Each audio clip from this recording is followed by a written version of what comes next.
há cerca de 4 anos atrás, quando eu cheguei ao Brasil, vindo da África com a minha esposa, nós iríamos trabalhar então agora na Amazônia, e nós iríamos então primeiramente mapear, pesquisar algumas etnias indígenas na Amazônia, onde o Evangelho ainda não havia chegado. Era a nossa primeira missão.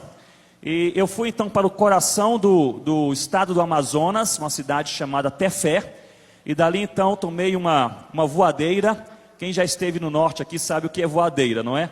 Eu fiquei decepcionado porque não voa de verdade, só tem um nome aí, voadeira, mas é uma canoa motorizada. E aí tomamos aquela voadeira, eu e um guia indígena, e nós subimos o rio Solimões e o rio Japurá, cerca de 2 dias e meio, chegamos até um local chamado Maraã, e dali então as tribos que eu gostaria de pesquisar, elas estavam há alguns dias ainda de caminhada dentro da mata.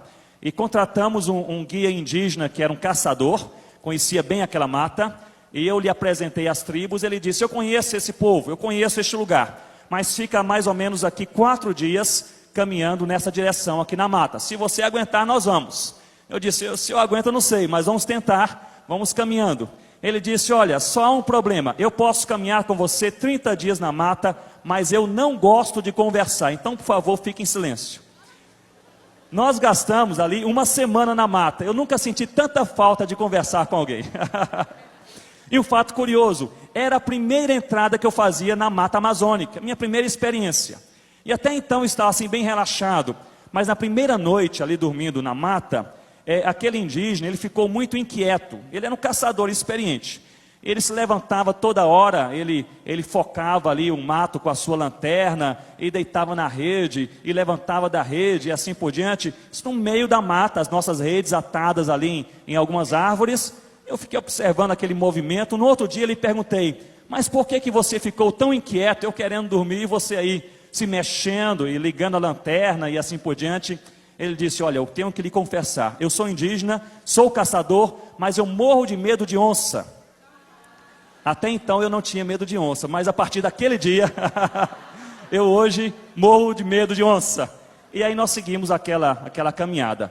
E queridos, no 4º dia de caminhada, nós estávamos prestes a entrar em uma daquelas aldeias ainda sem o Evangelho. Eram 3 tribos, a tribo dos Cambeba, Miranha e Cocama. E nós estávamos prestes a entrar na primeira aldeia da tribo dos Cambeba, aldeia ainda não alcançada. Há 4 dias de caminhada na mata, em um local remoto, e eu bem sabia que não havia nenhuma agência missionária trabalhando ali entre eles. Eu havia já pesquisado isso muito bem. Para minha surpresa, eu entrei naquela aldeia juntamente com meu guia, e os indígenas, eles estavam ali e não se assustaram com a nossa presença. Eles estavam limpando um lugar no meio da aldeia, com alguns galhos, limpavam cuidadosamente aquele lugar. Eu então, utilizando o meu guia como intérprete, comecei a conversar com eles, e ali lhes perguntei: o que vocês estão fazendo? E eles falaram: nós estamos aqui preparando o lugar para o culto hoje à noite. Eu falei: culto hoje à noite? Eu acho que esse pessoal entendeu mal a pergunta, ou então o meu intérprete falhou na resposta, na tradução. Porque nós estamos aqui há dias de caminhada no meio da mata, e não há missionários por aqui, eu bem sei, já pesquisei, nenhuma agência enviou missionários para este lugar. Mas eles foram tão assim afirmativos, e eu lhes perguntei: vocês são crentes? Eles se assustaram e perguntaram: mas é claro que nós somos crentes, e você não é crente? Eu me lembro até hoje que 2 indígenas lá atrás levantaram as mãos e gritaram: aleluia! Eu falei: são crentes e são pentecostais. Mas quem lhes trouxe o Evangelho? Qual foi o missionário? Qual foi a missão? Qual foi a igreja? Eles falaram: olha, desse negócio aí a gente não entende. Mas quem nos trouxe o Evangelho foi um homem chamado Seu João. É um ribeirinho, é um pescador e mora logo ali embaixo em um flutuante. Flutuante no norte, queridos, é uma casinha feita sobre algumas madeiras que flutuam. E ali então essa casinha fica no rio, sobre as águas, amarrada com uma corda bem grande, uma árvore segura. Quando o rio sobe, a casinha sobe, o rio desce, a casinha desce, é um flutuante.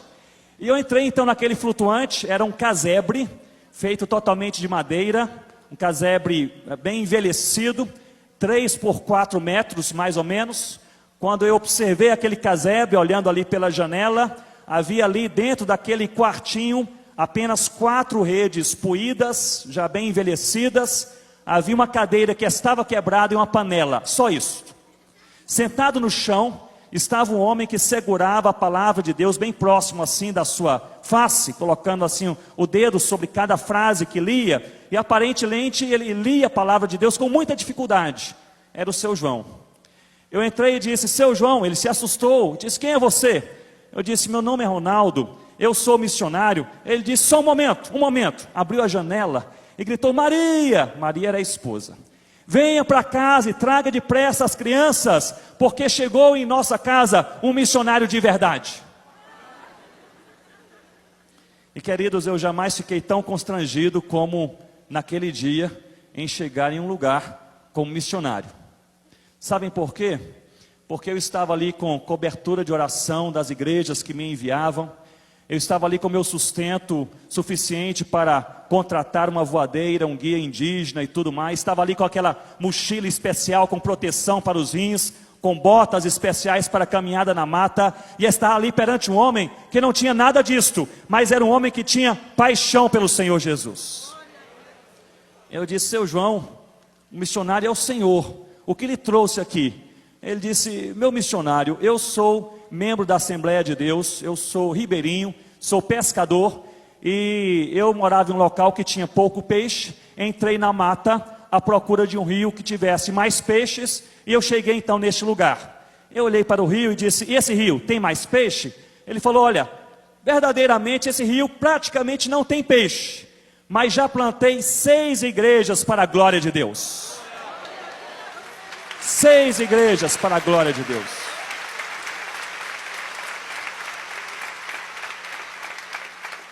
Duas entre os Cambeba, 2 entre os Cocama, 2 entre os Miranha. 6 igrejas. E queridos, eu louvei a Deus pela vida daquele homem, mas aí chegou a Maria com seus filhos, seus 4 filhos. Crianças entre 7 a 14 anos de idade. Eu falei: senhor João, estou muito preocupado com o senhor tem 4 filhos, 7 a 14 anos de idade. O senhor está no meio da mata, aqui não tem nada, aqui não tem clínica, não tem hospital, não tem estrada, não tem escola, não tem nada. O senhor não se preocupa com seus filhos? Ele disse: meu missionário, eu estou deixando aqui uma herança para os meus filhos. Eu olhei para aquela casinha quase caindo, olhei para uma canoa ali quase afundando, e eu falei: mas que herança é essa? Que herança que o Senhor está deixando para os seus filhos? Ele me respondeu: eles viram o que Deus pode fazer e jamais se esquecerão disso. E queridos, não preciso nem falar que eu gastei os outros 3, 4 dias saindo daquela mata, só com este pensamento em minha cabeça, e essa oração no meu coração: Senhor Deus, faça-me como o seu João, me dê essa paixão, me dê essa obediência, me dê esse altruísmo, me dê essa disposição. Eu quero ser como aquele homem, sem me preocupar com o que cerca a minha vida, com os meus benefícios, com os meus interesses, com aquilo que eu vou carregar, com a minha aposentadoria. Eu quero servir ao Cordeiro Jesus. E ali estava um homem que não tinha preparo, que não tinha envio, que jamais usou para si o termo missionário, nem obreiro, nem nada. Era crente no Senhor Jesus, mas um homem apaixonado por Deus, disposto a ir até a 4 dias de caminhada na mata, levar a esposa e 4 filhos para alcançar aqueles povos. Eu saí da mata, cheguei até Fé, mandei ali uns e-mails para os amigos que trabalham com banco de dados dos povos indígenas não alcançados, e falei: olha, sabe aquelas 3 tribos não alcançadas? Cambeba, Miranha e Cocama? Sim, Ronaldo, estão aqui bolinhas vermelhas no meio da Amazônia, são os grupos não alcançados. Pode riscar, já foram alcançados. E eles falaram: muito bem, qual foi a missão? Não tem missão. Mas qual foi o missionário? Não tem missionário. Mas como foi? Coloque aí: seu João para a glória de Deus. Seu João para a glória de Deus.